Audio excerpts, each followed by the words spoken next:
अस्सलाम वालेकुम नाज़रीन, आप देख रहे हैं ज़ीशान सैयद यूट्यूब चैनल। नाज़रीन, आज बात करेंगे जो मौजूदा 3 बड़े ओहदे बलूचिस्तान सूबे बलूचिस्तान जो कि पसमानदा सूबा रहा है, उनको मिल गए।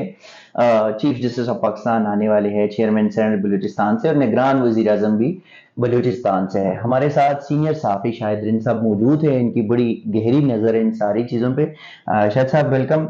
ये बताइएगा कि ये 3 बड़े-बड़े ओहदे बलूचिस्तान को मेरे ख्याल में बहुत अरसे बाद मिल गए। क्या पस मंज़र है इन चीज़ों का? क्या कोई टारगेटेड कुछ है इसमें? ये बताया जाइएगा ज़रा। देखिए, सबसे पहले ज़ीशान थैंक यू।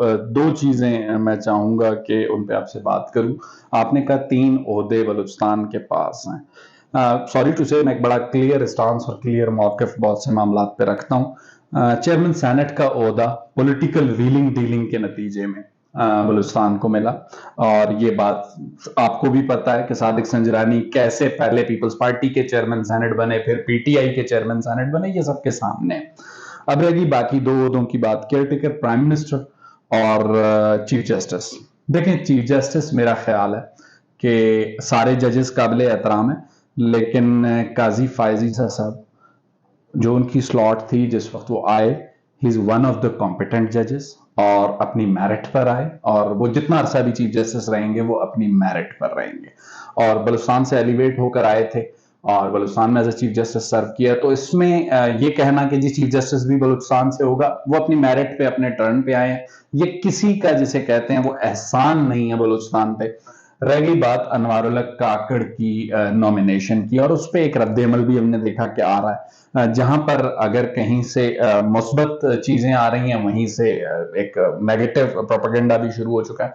तो मेरा ख्याल है, ये मेरी ओपिनियन है, इससे कोई एग्री और डिसएग्री कर सकता है, बलूचिस्तान में 2 स्कूल ऑफ थॉट्स हैं। एक कॉमपरस्त स्कूल ऑफ थॉट है और एक फेडरेशनिस्ट स्कूल ऑफ थॉट है। माजी में अगर हम क़याम पाकिस्तान से 2006 तक देखते हैं, तो नेशनलिस्ट स्कूल ऑफ थॉट जो था, कॉमपरस्त बयानियां, उसे मुस्लिम लीगी जो सरदार नवाब होते थे, जमालीज, मकसीज, खोसाज, फलाना, वो सिर्फ सीट की हद तक रखते थे फेडरेशनिस्ट पार्टी से अपना ताल्लुक, लेकिन वो फेडरेशन के नैरेटिव और बयानिए के साथ खड़े नहीं होते थे, और वो काउंटर नहीं करते थे नेशनलिस्ट बयानिए को। 2006 में हमने देखा कि 2-3 नौजवान सामने आए, अनवारुल हक काकड़, सरफराज बुगटी, बाद में जाम यूसुफ साहब की डेथ के बाद उसमें जाम कमाल ऐड हुए। ये 3 जो है जैसे कहते हैं, आप कह सकते हैं कि मिड कैरियर पॉलिटिशियंस। तो इन्होंने एक फेडरेशनिस्ट न सिर्फ नैरेटिव लिया, बल्कि इन्होंने काउंटर किया उस नेशनलिस्ट नैरेटिव को जो वहां पे पाया जाता था। अब देखें, ये बेसिकली कोई इख्तलाफ नहीं है, ये 2 बयानिए हैं, और सियासी और जमहूरी तौर पे कॉमपरस्तों को अपना हक है बयानियां रखने का, जो फेडरेशन की पॉलिटिक्स करते हैं उनको अपना हक है बयानियां रखने का। अब इसमें कोर इश्यूज पर, खासकर अगर हम कहते हैं कि बलूचिस्तान में जो माजी में हमने देखा है कि इंसर्जेंसी की सिचुएशन रही है, उस पर दोनों का डिफरेंस ऑफ ओपिनियन हो सकता है, मिसिंग पर्सन पे दोनों का डिफरेंस ऑफ ओपिनियन हो सकता है, साहिल वसाइल के कंट्रोल पे दोनों का डिफरेंस ऑफ ओपिनियन हो सकता है। मेरे ख्याल से इस बार रियासत ने एक ऐसे शख्स का इंतखाब किया जो गुज़िश्ता आप कह सकते हैं कि 1.5 दहाई से बलूचिस्तान जैसे सूबे में वो रियासत के नैरेटिव के साथ, हाँ, फेडरेशन के बयानिए के साथ खड़ा होता था। माजी में हमने ये भी देखा कि बताया जाता था कि रियासत की जो आवाज है बलूचिस्तान में, वो सरफराज बुगटी और अनवारुल हक काकड़ जैसे लोग हैं। लेकिन जब अहम ओहदों पे तैनाती का मामला आता था, तो हमारे सामने कुद्दूस बिजंजो, सादिक संजरानी जैसी शख्सियत आती थी, जिनका कोई रोल नहीं है for state, for its narrative, लेकिन सरफराज बुगटी और अनवार का रहा है। तो मेरा ख्याल है कि उसकी वजह से अब स्टेट ने यह फैसला किया है कि स्टेट उसके साथ खड़ी होगी जो स्टेट के साथ खड़ा होगा। तो मेरे ख्याल से जो स्टेट का एक अपना आर्ग्यूमेंट है towards nationalist narrative, towards Balochistan, उसके लिए अनवारुल हक काकड़ की जो नामजदगी है, वो 2 चीजों के लिए बहुत अहम है। एक, अनवारुल हक काकड़ बड़ी संजीदा पॉलिटिक्स करते हैं।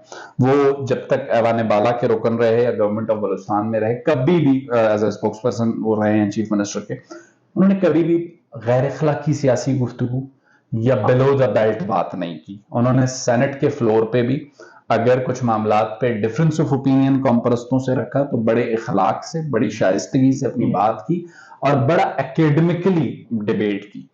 तो ये एक उनका एक संजीदा सियासतदान होना है। दूसरा, स्टेट की वो जिसे कहते हैं कि एक फेडरेशन का नैरेटिव है उसे लेते हैं, मैंने आपको पहले बताया। तीसरा अहम नुकता यह है कि अनवारुल्लाह काकड़ बलूचिस्तान, जिसे आप सब छोटा सूबा कहते हैं या आप कहते हैं पसमानदगी, पसमानदगी हो सकता है कि आज से 10 साल पहले तक हम उसकी जिम्मेदारी इस्लामाबाद पर डाल सकते थे, लेकिन 7th NFC अवॉर्ड या 18th अमेंडमेंट के बाद अब पसमानदगी के जिम्मेदार इस्लामाबाद में नहीं, क्वेटा में जरगून रोड पर बैठे हैं, चाहे वो कोई भी हो। तो अनवारुल्लाह काकड़ जो है वो एक बड़े सूबे से एक आम आदमी, एक हाईली क्वालिफाइड आदमी और आई थिंक ऑन मेरिट। रिन साहब, अनवारुल हक काकड़ साहब निगरान वजीर आजम की होते हुए और साथ साथ चेयरमैन सेनेट भी है, जैसी भी है वो पॉलिटिकल एक बार्गेनिंग के लिए और पॉलिटिकल इंजीनियरिंग के लिए इस्तेमाल किया गया, लेकिन चलो ताल्लुक उनका बलूचिस्तान से है। फिर दोनों अहम ओहदे, अहम शख्सियात जो है एक ही पार्टी की बाप से, इसके पीछे क्या वजूहात हो सकते हैं और क्या अनवारुल हक काकड़ की शक्ल में बलूचिस्तान को माजी से बढ़कर अब कुछ ज्यादा फायदा पहुंच सकेगा या नहीं? देखिए, अनवारुल्लाह काकड़ एक केयरटेकर इंटरिम प्राइम मिनिस्टर हैं। इंटरिम प्राइम मिनिस्टर के जो इख्तियारात हैं वो कॉन्स्टिट्यूशन में डिफाइंड है। डे टू डे अफेयर्स उन्होंने रन करने, उन्होंने हाँ सिर्फ अगर कुछ अभी जो हालिया कानून साजी हुई है जिसमें कुछ आलमी मुआहदों का इख्तियार हुकूमत को दिया गया, या जो आलमी मुआहदे पहले हो चुके हैं जैसे कि IMF का है या इन्वेस्टमेंट रिलेटेड है, उन पर वो दस्तखत करने के अहल होंगे, इसकी इजाजत उन्हें पार्लियामेंट ने दिया। उसके अलावा कोई ऐसे इलेक्टेड प्राइम मिनिस्टर जैसे इख्तियारात बज़ाहिर उनके पास नहीं है। और एक और बात जो आपने बाप की, देखें हमारी जो पॉलिटिकल पार्टीज है ना, इनको अपनी पॉलिटिक्स को मैच्योर करना होगा, ग्रो करना होगा। ये नहीं हो सकता कि अगर बाप PTI के साथ जाती है तो वो एस्टैब्लिशमेंट की पैदावार है, लेकिन अगर बाप शहबाज शरीफ के साथ जाती है तो वो जमहूरियत पसंद है।